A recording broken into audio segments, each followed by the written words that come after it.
Jai Hind friends, welcome to Kalyani IAS Academy. In this lecture, we will study effects of human activities on the environment and environmental ethics and values. Now start the lecture and understand what are the effects of human activities on the environment. See, in the previous lecture, we have studied environmental degradation and we have studied environmental pollution. Now it is easy for us to understand what are the effects of human activities on the environment. In nutshell, we have limited natural resources, right? For an example, we have limited forest area, limited land, as well as limited minerals. Also, there is a specific natural environment, right, around us in the form of atmosphere, water, right, atmosphere, hydrosphere, right, etc., etc. Right. For economic development and to increase the level of living standard of life, we have exploited the natural resources and there is possibility कि जो natural resources है वो future में क्या हो जाएंगे, end हो जाएंगे. Also because of these various activities, जो natural environment है उसका भी degradation हो रहा है. Also there is a environmental pollution, right, and this results in various environmental problems. For an example, greenhouse effect, second global warming, right, then climate change, right, ozone layer depletion, right, deforestation, right, soil erosion, right, then desertification and different natural calamities, right. और इन सब जो environmental problems हैं इनमें human activities जो है centre में है. क्यों? क्योंकि ह्यूमन एक्टिविटीज ने ही इन प्रॉब्लम्स को या तो क्रिएट किया है या इंटेंसिफाई किया है. क्योंकि हमारी जो अर्थ है, right, our earth is capable of maintaining और sustaining the life supporting condition on the earth. Earlier अगर हम देखें तो जब पॉपुलेशन क्या थी, जो ह्यूमन पॉपुलेशन थी वो बहुत ही लो थी, right. So there was when human population was low, so there was not pressure on these natural resources as well as a specific natural environment. But now population is increasing, right, and the population is increasing, therefore जो human need है, right, human need है, या फिर हम कह सकते हैं कि human को survive करने के लिए जो resources हैं, right, human need भी increase हो रही है. साथ ही साथ we are requiring, right, we are required to have more amount of natural resources. और इसकी वजह से जो natural resources हैं या फिर जो नेचुरल इन्वायरमेंट है उस पर क्या है, प्रेशर है, राइट. और इस वजह से ये सभी इन्वायरमेंटल जो प्रॉब्लम्स हैं ये हमारे इन्वायरमेंट में अराइज हो रही हैं, राइट. और इसी के रिगार्डिंग जो है हमको पूरा का पूरा इफ 11 मार्कर का जो क्वेश्चन है वो पूछा जाता है तो we have to write a answer, right. And there are high chances that कि ये जो है 11 मार्कर में ही पूछा जाएगा. See there are many topics which are included in our mains syllabus and you know there is जो है एमपीपीएससी में कभी कभी जो सिलेबस में दिया रहता है जो टाइटल होता है एज इट एज 11 मार्कर में पूछ लिया जाता है, राइट. तो ये 11 मार्कर में पूछा जा सकता है या फिर 5 मार्कर में पूछा जा सकता है कि what are the effects of mining on the environment, right. 5 marker में पूछा जा सकता है कि what are the effects of industrialisation on environment, what are the effect of modern agriculture on the environment. तो ये जो है 5 मार्कर में पूछे जा सकते हैं. या फिर this alone can be asked as a 11 marker question, what are the effects of human activities on the environment. So let's understand this. See, human beings forms right? Human beings form an integral part of the environment and have the greatest ecological footprint because human is the wisest animal on the अर्थ। इसीलिए humans ने इस अर्थ पर जो natural resources है या जो natural environment है उसको अपने फेवर में यूज किया है या एक्सप्लॉइट किया है। Humans have resourcefully restructured all aspects of earthly life, right? तो सिंपली हम कहें तो ह्यूमन ने अपने ओन बेनिफिट के लिए ही, चाहे वो एटमॉस्फेयर हो, वाटर रिसोर्सेज हो, सॉइल रिसोर्सेज हो, उन सब को जो है यूज किया है, right?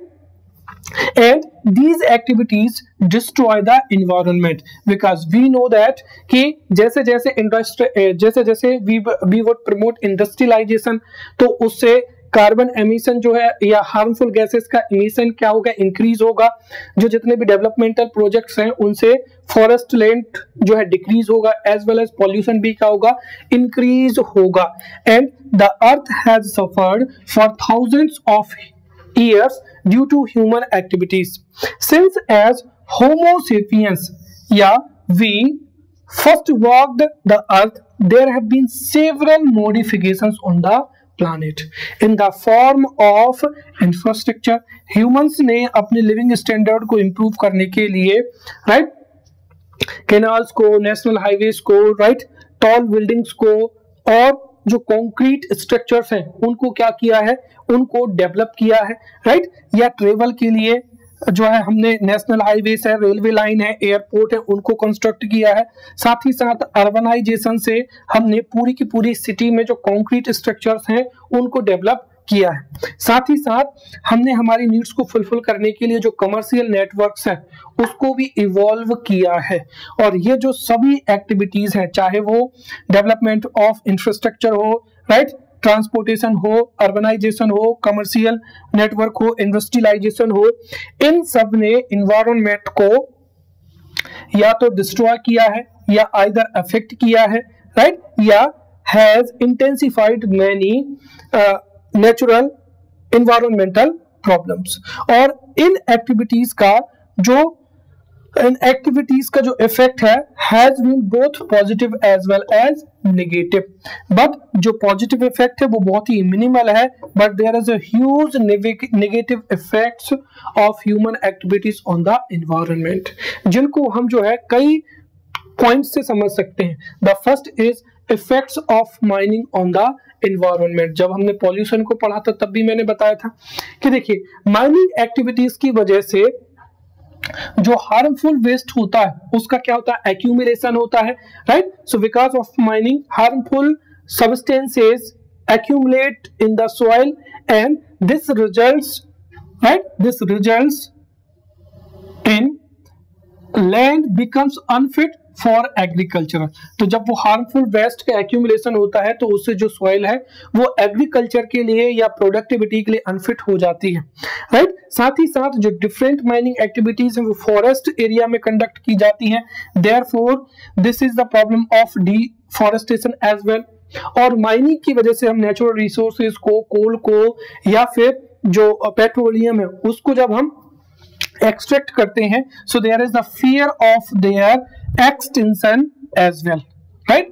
Next is effects of industrialization on the environment, right? And this is the most important point, क्योंकि जो various activities हैं उनमें से industrialization का ह्यूज इम्पैक्ट है किस पर, environment पर, क्योंकि industrialization से water, soil, air और जो नेचुरल इन्वायरमेंट है उसमें नेगेटिव इंपैक्ट होता है। Let's understand, right? So because of the industrialisation the problem, there is a problem of air pollution, क्योंकि जो लार्ज इंडस्ट्रीज होती हैं उनसे टॉक्सिक गैसेस क्या होती है, रिलीज होती हैं in the form of carbon monoxide, carbon dioxide, sulphur dioxide और nitrogen oxide. This results in air pollution. Also in industries से जो हार्मफुल वेस्ट होता है उसको वाटर बॉडी में, रिवर में, पोंड में क्या किया जाता है, डिस्पोज किया जाता है, जिससे वाटर पॉल्यूशन भी होता है, राइट? और कई बार उस इंडस्ट्रियल वेस्ट को जो है ओपन एरिया में डिस्पोज किया जाता है and this lead to soil pollution, right. And इस वजह से इंडस्ट्रियलाइजेशन है, इसका एडवर्स इंपैक्ट होता है एनवायरनमेंट पर। ऑल्सो इंडस्ट्रीज में जो एनर्जी रिक्वायरमेंट है उसके लिए फॉसिल फ्यूल का यूज किया जाता है, राइट। चाहे अगर हम देखें तो जो इंडस्ट्रीज होती हैं, right, they require huge amount of electricity, and ये जो इलेक्ट्रिसिटी है ये थर्मल पावर प्लांट में प्रोड्यूस की जाती है, और इसकी वजह से कार्बन डाइऑक्साइड और जो हार्मफुल गैसेज हैं वो रिलीज होती हैं, और इनकी वजह से जो CO2 और अदर जो ग्रीन हाउस गैसेज हैं उनका कंसंट्रेशन डे बाय डे क्या हो रहा है, इंक्रीज होता जा रहा है। This results in green house effect and ultimately जो है ग्लोबल वार्मिंग की जो प्रॉब्लम है वो हमारे सामने आ चुकी है, right.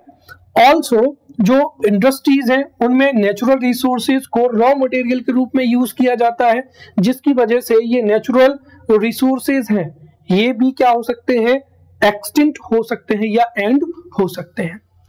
Next is effects of modern agriculture on the environment. सबसे पहली चीज तो यही है कि see the population is increasing day by day, therefore जो फूड नीड है, क्योंकि अगर फूड नहीं होगा तो ऑब्वियसली जो अदर एक्टिविटीज है वो तो उनके बारे में हम बाद में बात करेंगे। तो if there is increase in population then definitely जो फूड डिमांड है और जो वाटर डिमांड है, राइट, क्योंकि ह्यूमन को सरवाइव करने के लिए फूड, वाटर एंड ऑक्सीजन की रिक्वायरमेंट क्या है, सबसे ज्यादा है।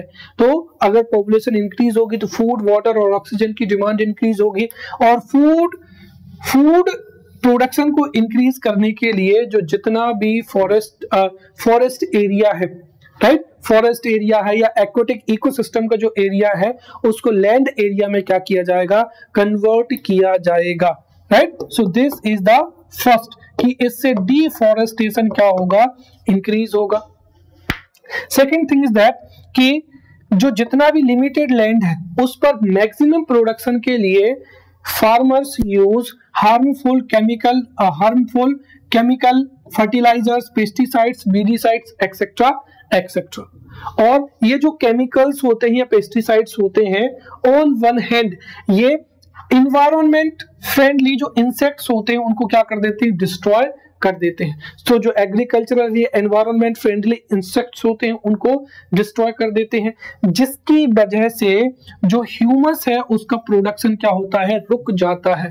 या जो एग्रीकल्चरल फ्रेंडली इंसेक्ट्स होते हैं यही बायोडिग्रेडेबल जो ऑर्गेनिक मैटर होता है उसको ह्यूमस में या न्यूट्रिएंट्स में कन्वर्ट कर देते हैं। तो यदि ये एग्रीकल्चरल फ्रेंडली इंसेक्ट्स डिस्ट्रॉय हो जाएंगे तो ऑब्वियसली डे बाय डे जो सॉइल की प्रोडक्टिविटी है या फर्टिलिटी है वो डिक्रीज होगी। ऑल्सो इन केमिकल ये जो केमिकल्स है इनका एक्यूमुलेशन होगा, तो इनकी एक्यूमुलेशन से जो फूड चेन है वो भी कैसी हो जाएगी, टॉक्सिक हो जाएगी। ऑल्सो मैक्सिमम प्रोडक्शन के लिए जो एग्रीकल्चरल का कमर्शियलाइजेशन जो है आज कल हो रहा है, right. So due to increasing commercialisation in the agricultural जो हाई यील्ड क्रॉप्स हैं उनका यूज किया जा रहा है। ऑल्सो जो इंटरक्रॉपिंग जो एग्रीकल्चरल पैटर्न था ये अब परफॉर्म नहीं किया जाता है, जिससे जो सॉइल न्यूट्रिएंट्स हैं ये डे बाय डे कैसे हो रहे हैं, डिप्लीट हो रहे हैं, and this will result in, right, losing the fertility of the soil, और ये फॉरेस्ट जो लैंड है ये डिक्रीज होते जा रहे हैं। Then effect of urbanisation on the environment, right.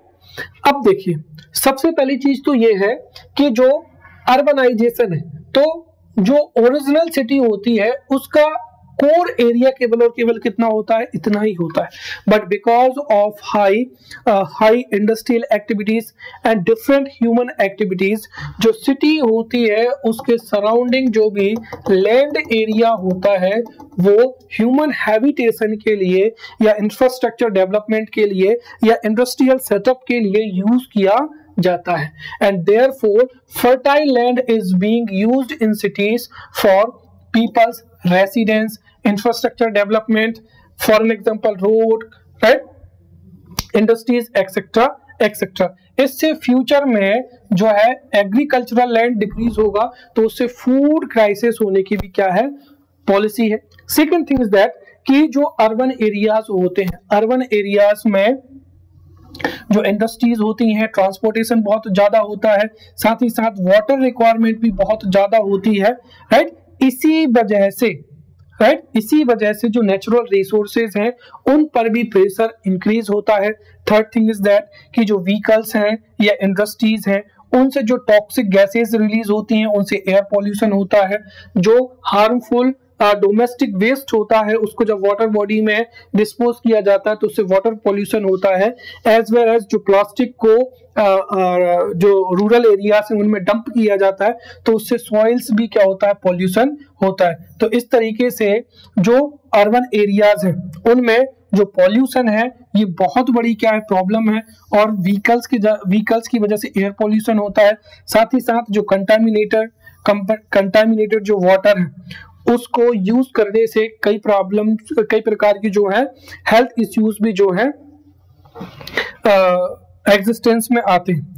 Also there is a excess of concrete and cement in the construction.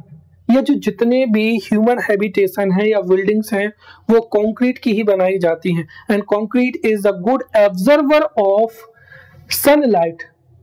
और इस वजह से जो अर्बन एरियाज हैं वो हीट आइसलैंड में भी क्या हो रहे हैं, कन्वर्ट हो रहे हैं। Then effects of modern technology on the environment. So देखिए, नो डाउट मॉडर्न टेक्नोलॉजी से हमने हमारी लाइफ को बहुत ही इजी कर लिया है, राइट। बट ऑल्सो जो मॉडर्न टेक्नोलॉजी है उससे इन्वायरमेंट का डिग्रेडेशन भी हुआ है। With the help of modern technology, right, big dams, right, dams, reservoirs, national highways, state highways, right, and large residential areas have been built, right। तो जो residency area है वो लैंड एरिया पर बने हुए हैं। साथ ही साथ dams, check dams, reservoirs are being built by man on the rivers, right. और इन सब की वजह से, राइट, इन सब की वजह से earthquake, right, submergence of forest area, right, और रेसिडेंशियल एरियाज एंड जो इकोलॉजिकल बैलेंस है वो डिटेरियोरेट हो रहा है। ऑल्सो मॉडर्न टेक्नोलॉजी से जो है इरिगेशन क्या है, बहुत ही इजी हो गया है, right. So due to excessive use of means of irrigation such as pumps, right, tubewells etcetera etcetera, right, जो there is a high irrigation. और जब ओवर इरिगेशन होता है तो उसकी वजह से सॉइल में सैलिनिटी भी इंक्रीज हो रही है, साथ ही साथ जो ग्राउंड वाटर है वो भी डिप्लीट हो रहा है। Also toxic gases are coming out of chemical plants, जिस वजह से जो एयर पॉल्यूशन है वो भी क्या हो रहा है, इंक्रीज हो रहा है, right. And I have already told you that if you have studied the lecture of pollution तो उसको हमने जितने डेप्थ में पढ़ा है उसी के पॉइंट के आधार पर ये आप आंसर पूरा का पूरा लिख सकते हैं, राइट। ऑल्सो अगर हम देखें तो जो मॉडर्न टेक्नोलॉजी है, मॉडर्न टेक्नोलॉजी की वजह से हम एनवायरमेंटल जो प्रोसेस है उसको भी एक तरीके से अफेक्ट कर रहे हैं, right. Because with the help of modern technology man has been able to change weather related process.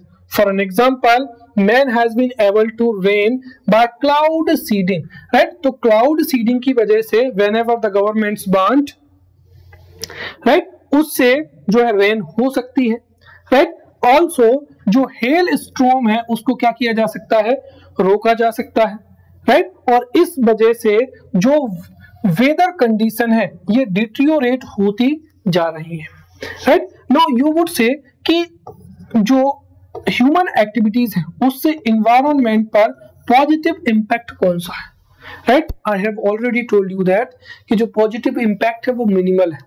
हम ये कह सकते हैं कि through modern technology we are purifying the water, right. हम जो है प्लांटेशन को इंक्रीज कर रहे हैं, बट ये सभी जो एक्टिविटीज है ये डैमेज कंट्रोल के लिए है। हमने अभी तक कोई भी ऐसी एक्टिविटीज को परफॉर्म नहीं किया है जिससे ह्यूमन जो अर्थ पर लाइफ सस्टेनेबल कंडीशन है वो इवॉल्व हो। हम केवल और केवल डैमेज कंट्रोल या जो भी डैमेज है उसको रिवर्स करने के लिए ही हम प्लांटेशन को या जो मॉडर्न टेक्निक है उनको यूज कर रहे हैं। चलिए, ऑल्सो हमारी डेली लाइफ में we use various items and products made of plastic and therefore non biodegradable material such as plastic and nuclear e waste, right? इसका एक्यूमुलेशन हो रहा है and this leads to threats to human and society. Also जो oxygen है, जो ground level oxygen है, right, जो ground level oxygen है because of the nitrogen and sulphur toxic gases की वजह से ये ओजोन में क्या हो रही है, कन्वर्ट हो रही है। Also chlorofluorocarbons are being used in refrigerators, right, ACs etcetera etcetera, जिसकी वजह से जो CFC गैसेस हैं उनका रिलीज भी बढ़ रहा है and this will result as a ozone layer depletion, right? तो जो मॉडर्न टेक्नोलॉजी है उसकी वजह से ह्यूमन लाइफ जो है वो क्या हो रही है, there is a threat to human life.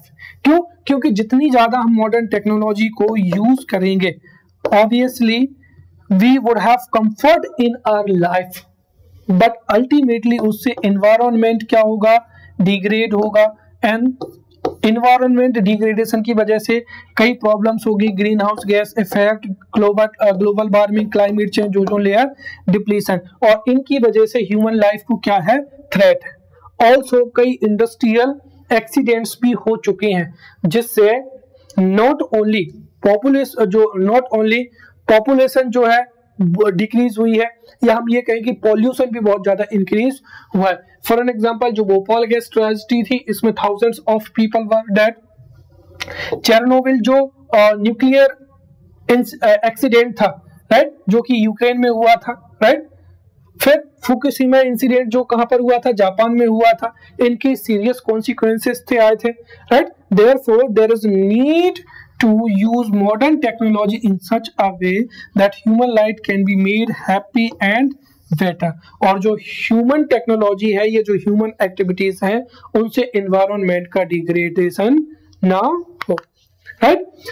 Now we will study environmental ethics and क्या हो जाएगा यहाँ पर, वैल्यूज हो जाएगा, right. So let's study environmental ethics and values. At first जो है हम यहाँ पर एनवायरमेंटल एथिक्स को पढ़ेंगे। यहां से हो सकता है there is possibility 11 marker question में be asked in the examination और 5 मार्कर क्वेश्चन में बी आस्क्ड। आल्सो एनवायरमेंटल हम वैल्यूज को पढ़ेंगे। So let's study environmental ethics. Environmental ethics है क्या? तो देखिए, environmental ethics is a branch of applied philosophy that studied the conceptual foundations of the environmental values। अब environmental values क्या होती है? देखिए, environment जो है वो हमारी अर्थ पर, राइट, जो नेचुरल environment है is responsible for the life supporting conditions on the earth। सबसे बड़ी वैल्यू यही है कि अगर इन्वायरमेंट में चेंज होता है so there would be possibility कि ह्यूमन का सर्वाइवल ही क्या हो जाए, डेंजर हो जाए, या ह्यूमन का सर्वाइवल ही पॉसिबल ना हो। तो सबसे बड़ी वैल्यू तो क्या है, यही है, right. So environmental ethics is a branch of applied philosophy that studies the conceptual foundation of the environmental values as well as more concrete issues surrounding social attitudes, right, actions and policies to protect and sustain the biodiversity and ecological system, right। तो एक तरफ environmental values को and on the other hand जो ecological system है, right, और जो biodiversity है उसको प्रोटेक्ट एवं सस्टेन करने के लिए जो है इसमें स्टडी की जाती है। तो इसलिए अगर 3 मार्कर में ये पूछा जाता है तो we can write this answer. Environmental ethics is a branch of applied philosophy that studied the conceptual foundations of environmental values as well as more concrete issues surrounding social attitudes, actions, and policies to promote and sustain biodiversity and ecological system. Right? जो environmental ethics है, इसमें scholars evaluate those human activities on the basis of effect that affect the environment. Right? Also, the development of environmental ethics is believed to begin since 1916. क्योंकि 1916 में media के द्वारा, newspaper के द्वारा और वेरियस इन्वायरमेंटलिस्ट के द्वारा इन्वायरमेंटल प्रॉब्लम्स को जो है वर्ल्ड के सामने लाया गया था, राइट। और साथ ही साथ इन्होंने लोगों को अवेयर भी किया गया, राइट, कि this environment is important for our survival, therefore it is our duty to protect this environment also, right. When public awareness जो थी लोगों में आई तो उन्होंने इन्वायरमेंट को प्रोटेक्ट करने के लिए भी जो है कई कैंपेन लॉन्च किए, राइट, कई इनिशिएटिव्स लिए, तब जाकर जो है we are able to think about the protection of environment, right. The idea of environmental ethics promotes environmental education to protect environment and ensure the survival of all species of the earth, right. तो कुल मिलाकर मैं आपको short में अगर मैं आपको बताना चाहूं तो देखिए, जो इन्वायरमेंट है, जो नेचुरल इन्वायरमेंट है, this natural environment is responsible to support the life supporting condition on the earth. And second, जो जितना भी नेचुरल रिसोर्सेज हैं उनको यूज करके हम हमारी लाइफ को इंजॉयबल बना सकते हैं, राइट। बट यदि हम उनका एक्सप्लॉइट करेंगे या पॉल्यूशन होगा तो ऑब्वियसली हमारा ही जो एग्जिस्टेंस है वो क्या हो जाएगा, खतरे में हो जाएगा। इसीलिए चूंकि ये हमारी लाइफ के लिए, ह्यूमंस के लिए बहुत ही मच रिक्वायर्ड है, इसीलिए we must protect and conserve the natural environment as well as the natural resources, and this is known as environmental ethics. Now what are the different approaches to environmental ethics? This may be asked as a 5-marker questions, right. So what are the different approaches to environmental ethics? So there are 4 approaches to environmental ethics. The first is human centered approach, second organism centered approach, then third economy centric approach, and fourth ecology centric approach. The first is human centric approach. देखिए, human centric approach में human को centre में रखा जाता है, right, और human को अपनी लाइफ को इजी बनाने के लिए जो नेचुरल रिसोर्सेज हैं उनका यूज किया जा सकता है, बट ऑल्सो जो नेचुरल रिसोर्सेज हैं उनको भी प्रोटेक्ट करना चाहिए ताकि जो ह्यूमन सर्वाइवल है वो पॉसिबल हो सके। So in human centred approach it is considered appropriate and ethical for humans to use available resources to themselves for their own benefit, right. But इसमें जो नेचुरल रिसोर्सेज है उनका एक्सप्लॉयटेशन नहीं होना चाहिए, उनका जो नेचर है उसको हम चेंज करके रिसोर्सेज को यूज कर सकते हैं, राइट। तो ऑन वन हैंड हम ह्यूमन डेवलपमेंट के लिए नेचुरल रिसोर्सेज को यूज भी कर सकते हैं, but on the other hand हमें नेचुरल रिसोर्सेज को भी प्रोटेक्ट करना है। देन क्या हो जाएगा, organism centred approach, and this is the most important.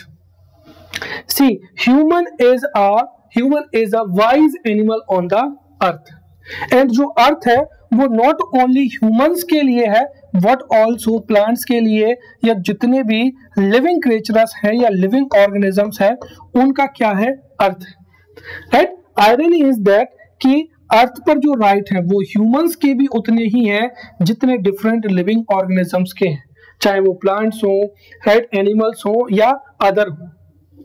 The difference is that कि human is powerful, right, human can hunt the animals, human can cut the trees, therefore जो plants हैं या जो एनिमल्स हैं वो अपना राइट ह्यूमन से नहीं ले पा रहे हैं, राइट। तो कुल मिलाकर ये है कि ऑर्गेनिज्म सेंटर्ड अप्रोच में यही कहा जाता है, राइट, कि जो ह्यूमन है, human beings are considered a participant in the role of manager of the conservation and protection of the various living organism, right। कुल मिलाकर अगर हम देखें तो जितना राइट किसका है अदर लिविंग ऑर्गेनिजम्स का है उतना ही राइट किसका है, हम ह्यूमंस का भी है। इसीलिए हमें जो है नेचुरल रिसोर्सेज के मैनेजर के रूप में क्या करना चाहिए, रोल प्ले करना चाहिए, राइट। ह्यूमन को अपने नीड्स फुलफिल करना चाहिए but also work for the conservation and protection of various living organism. और इसी को ही क्या कहा जाता है, सस्टेनेबल डेवलपमेंट कहा जाता है, right. Third is economy centric क्या हो जाएगा, अप्रोच हो जाएगा। अब देखिए इकोनॉमी सेंट्रिक अप्रोच का मतलब क्या हुआ कि हमारे अर्थ पर जितने भी नेचुरल रिसोर्सेस हैं या जितनी भी नेचुरल सब्सटेंसेस हैं उनकी इंट्रिंसिक वैल्यू होती है, राइट। चाहे कोई भी मिनरल हो, चाहे कोई भी प्लांट हो, एनिमल हो, राइट, उनकी एक इंट्रिंसिक वैल्यू होती है। इसीलिए हमारे अर्थ पर जितने भी वर्ड्स हैं, एनिमल्स हैं, नेचुरल रिसोर्सेज हैं, उनका प्रोटेक्शन क्या होता है, रिक्वायर्ड होता है। यदि हमारे अर्थ पर सभी natural resources, animals, right, plants क्या होंगे, इवॉल्व होंगे, सो ऑब्वियसली फ्यूचर में हमें उनसे जो है हम उनका जब यूज करेंगे तो हमारी इकोनॉमी भी क्या होगी, डेवलप होगी। And fourth is ecology centric क्या हो जाएगा, अप्रोच हो जाएगा। एंड दिस इज जो है करंट में ये जो अप्रोच है, ये अप्रोच जो है इसके ऊपर फोकस किया जा रहा है, क्योंकि according to this human can not destroy this planet but this planet can destroy human completely, right. For an example corona virus, right. हम कितने ही पेड़ों को, एनिमल्स को किल कर लें, प्लांट को कट कर लें, बट हम इस अर्थ को जो है डिस्ट्रॉय या यहाँ के नेचुरल रिसोर्सेज को डिस्ट्रॉय जो है नेचर को डिस्ट्रॉय नहीं कर सकते हैं। बट नेचर चाहे तो फ्लड के रूप में या फिर किसी नेचुरल कैलेमिटीज की वजह से या कोरोना वायरस जैसे जो है जैसी घटनाओं की वजह से अपने आप को सस्टेन करती है।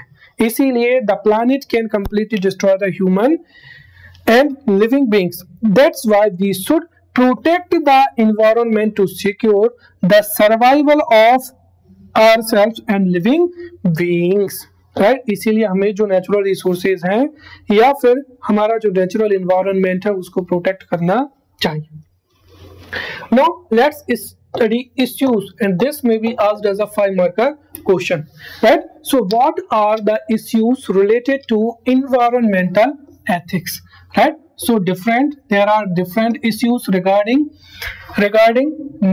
environmental ethics. The first is there is imbalance in the environment, और ये जो natural imbalance है this is because of misuse and excessive exploitation of natural resources,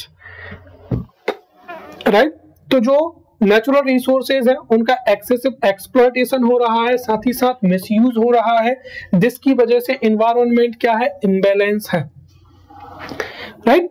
और इस इम्बैलेंस को दूर करना ही जो है एनवायरमेंटल एथिक्स में जो है इंक्लूड किया जाता है। Second, problems arising for the tribal people.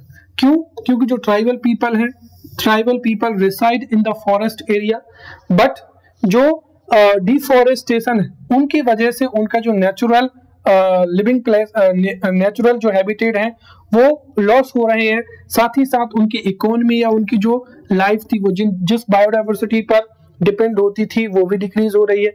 इसीलिए जो ट्राइबल पीपल हैं, राइट, उनकी पॉपुलेशन डिक्रीज हो रही है।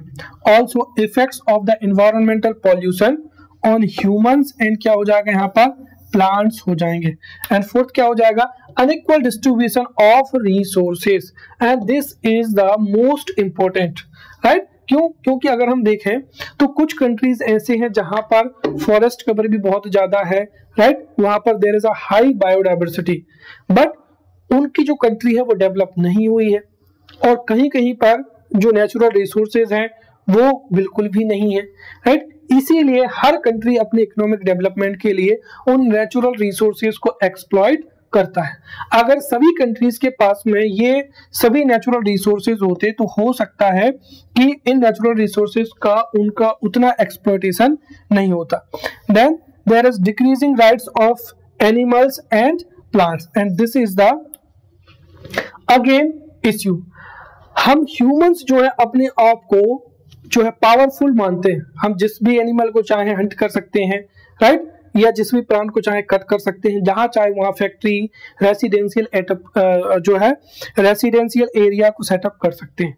बट अल्टीमेटली इससे जो है इसका इफेक्ट किस पर पड़ता है, प्लांट्स पर और एनिमल्स से, राइट, या एक तरीके से नेचर पर इसका नेगेटिव इम्पैक्ट पड़ता है। So these are the issues related to environmental ethics. Okay, now let's study environmental values. This may be asked again as a 5-marker question. What do you understand by environmental values and what are issues related to environmental values? तो ये जो question है ये 5 marker में पूछा जा सकता है, या there is a high chances that कि ये जो है इसके साथ में जो है 11 मार्कर में भी पूछा जा सकता है, बट इसके 5 मार्कर में पूछे जाने की जो चांसेस है वो बहुत ही ज्यादा है। Let's understand environmental values, right, environmental values. अब एनवायरमेंटल वैल्यूज क्या है? सो देखिए, those rules and standard which guide us to behave appropriately and optimally with the environment and its various components, जैसे क्या हो जाएगा, एयर हो जाएगा, वाटर हो जाएगा, सॉइल हो जाएगा and other in controlled matter are known as environmental values, right? तो environmental values में कुछ स्टैंडर्ड भी हो सकते हैं, right? जैसे हमने there is a standard कि जो एनवायरनमेंट है उसमें कार्बन का कंसेंट्रेशन क्या है, 0.03 है, and it is our duty कि ये जो कंसेंट्रेशन है ये इंक्रीज नहीं होना चाहिए। कुछ रूल्स भी हो सकते हैं, जैसे इफ फॉर ह्यूमन डेवलपमेंट के लिए या इकोनॉमिक डेवलपमेंट के लिए if we are cutting a 1 tree then we have to plant 2 trees, right, we have to plant 2 trees. तो ये जो रूल है कि हम एक प्लांट को कट करेंगे तो हम 2 प्लांट्स को ग्रो करेंगे, एक एनिमल को हंट करेंगे तो उसकी जगह पे 2 एनिमल को रेयर करेंगे। अगर हम इन वैल्यूज को, इन रूल्स को हमारी लाइफ में इंप्लीमेंट करते हैं तो यही क्या कहलाती हैं, एनवायरमेंटल वैल्यूज कहलाती हैं, क्योंकि इन वैल्यूज की वजह से ही हम एनवायरनमेंट को एक्सटिंक्ट होने से, डिग्रेड होने से, पॉल्यूट होने से क्या कर सकते हैं, बचा सकते हैं। तो 3 मार्कर में अगर ये पूछा जाए तो आप ये जो पूरी डेफिनेशन है ये लिख सकते हैं, right? So those rules and standards which guide us to behave appropriately and optimally with environment and its various components such as air, water, soil in a controlled manner are known as environmental values. Now let's study issues related to environmental values. See, there are various issues related to environmental values. See, अगर हम इसका introduction देना चाहे तो ये है कि the relation of environmental values is completely related to environment as well as natural resources. जैसे जैसे ह्यूमन पॉपुलेशन इंक्रीज होगी, ह्यूमन नीड इंक्रीज होगी and we stress on the resources in the form of food, water and other substances, and there are also services of the environment which we should value. तो जैसे हमारी population increase होगी, हम जो है हमारा जो है प्रेशर नेचुरल रिसोर्सेज पर इंक्रीज होगा, राइट। इसके साथ साथ हमें जो है एनवायरनमेंट की वैल्यू भी करना चाहिए। जैसे फर्स्ट क्या हो जाएगा, इंपॉर्टेंस ऑफ नेचर।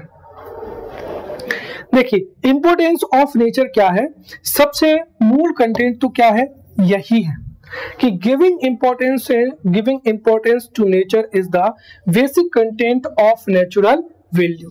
अगर हम हमारे नेचर को हमारी लाइफ के लिए या लाइफ सस्टेनेबल कंडीशन के लिए इंपॉर्टेंट नहीं मानेंगे तो ना तो हम उसको प्रोटेक्ट करने के लिए कोई भी जो है मूवमेंट को लॉन्च करेंगे, ना कोई रूल्स को इनेक्ट करेंगे और ना ही कोई कॉन्फ्रेंसेस ऑर्गेनाइज होंगी।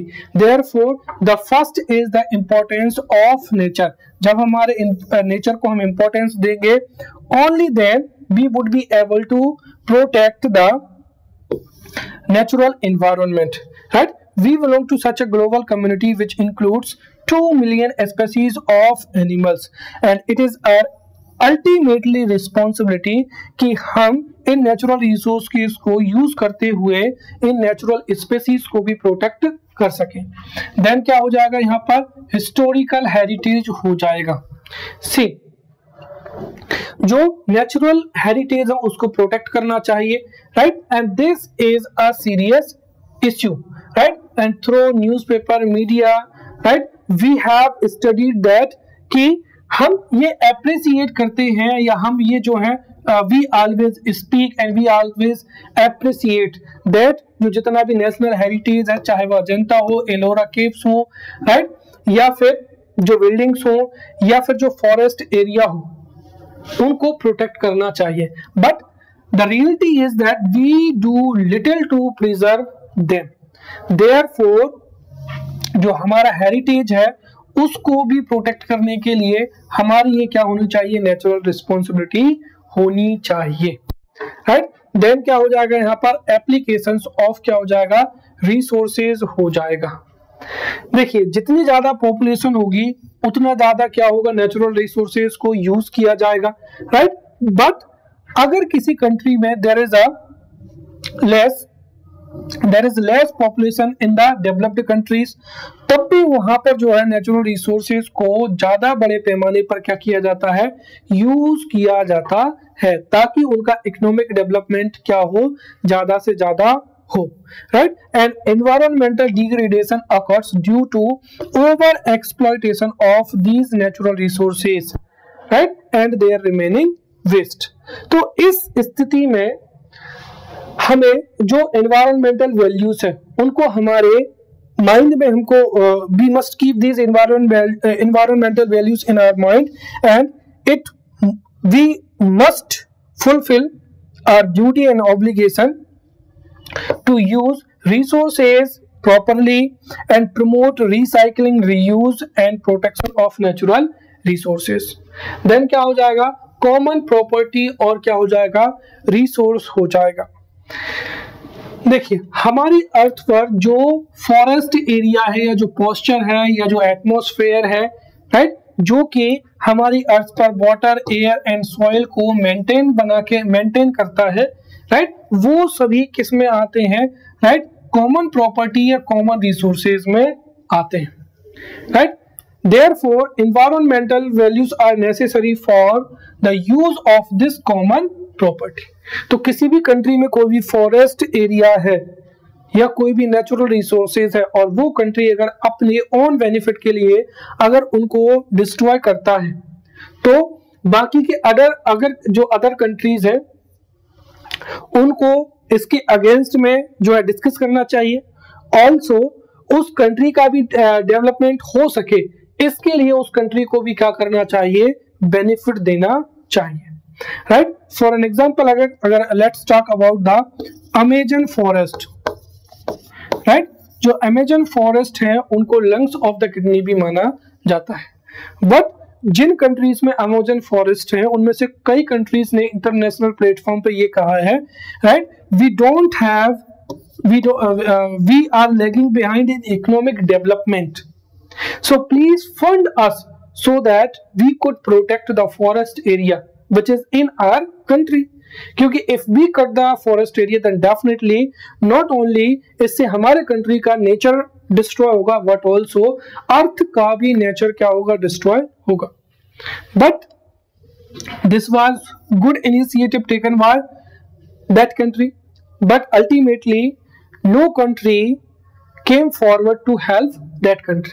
तो कुल मिलाकर ये है कि ये सब इसी वजह से है क्योंकि हमारे अंदर जो एनवायरमेंटल वैल्यूज हैं वो क्या है, लेस है, राइट? सो देयरफॉर जो जितने भी नेचुरल रिसोर्सेज हैं वो पूरी अर्थ पर और सभी लोगों के लिए है। इसीलिए it is the duty of every people on this earth कि वो नेचुरल एनवायरनमेंट को क्या करें, प्रोटेक्ट करें। The realization of environmental values arises through the process of understanding the importance of the assets of natural environment, right? साथ ही साथ जब हम environmental problems को experience करेंगे और इसकी importance को समझेंगे, only then we would be able to understand or we would be able to realize the importance the environment, और तब जाकर हम उसको प्रोटेक्ट करने के लिए क्या करेंगे, वर्क करेंगे। ओके, तो अब जो है, अब हम यहाँ पर एक कॉमन क्वेश्चन लेते हैं वैल्यू से भी और किससे, एथिक्स से भी। So what is the need and importance of environmental ethics and values. बहुत ही इजी है, जो भी हमने अभी तक पढ़ा है उसको ही आप यहाँ पर समराइज कर सकते हैं, right. So this may be asked as a 5-marker question. What is the need or what is the importance of environmental ethics and values? The first is environmental ethics and values is environment to protect the environmental degradation, ताकि हमारी earth पर life supporting system जो है हमेशा maintain रहे। To control the increasing environmental pollution, right, क्योंकि pollution जितना ज्यादा इंक्रीज होगा उतनी ज्यादा इन्वायरमेंटल प्रॉब्लम्स अराइज होंगी। टू प्रिवेंट बायोडाइवर्सिटी लॉस, क्योंकि यदि फॉरेस्ट को, राइट, एनिमल्स को, बर्ड्स को प्रोटेक्ट नहीं किया जाएगा तो day by day human activities के इन्वॉल्वमेंट होने से जो है बायोडाइवर्सिटी डिक्रीज होगी। To overcome various increasing environmental problems such as global warming, greenhouse gas, ozone layer depletion, etc., etc., right? Then to prevent over exploitation of natural resources, every country must have guidelines and environmental values, ethics कि हमको economic development के लिए natural resources को exploit नहीं करना है। We have to fulfil the current needs, also we have to reserve and we have to protect these environment for the upcoming generation. Also to encourage the government to implement environmental protection laws, right? Now ये भी जो again ये 5 marker में पूछा जा सकता है, what are different steps और measures to maintain environmental ethics and values, right. तो उसको हम यहाँ पर समझते हैं। So there are different measures and steps to maintain environmental ethics and values. The first is rapidly जो increasing population है उसको कंट्रोल करना चाहिए। क्यों? क्योंकि जितनी ज्यादा पॉपुलेशन क्या होगी, इंक्रीज होगी, डेफिनेटली जो नेचुरल रिसोर्सेज हैं या हमारे नेचर पर प्रेशर जो है वो बढ़ता ही जाएगा। सो द फर्स्ट इज जो rapidly increasing population है should be controlled.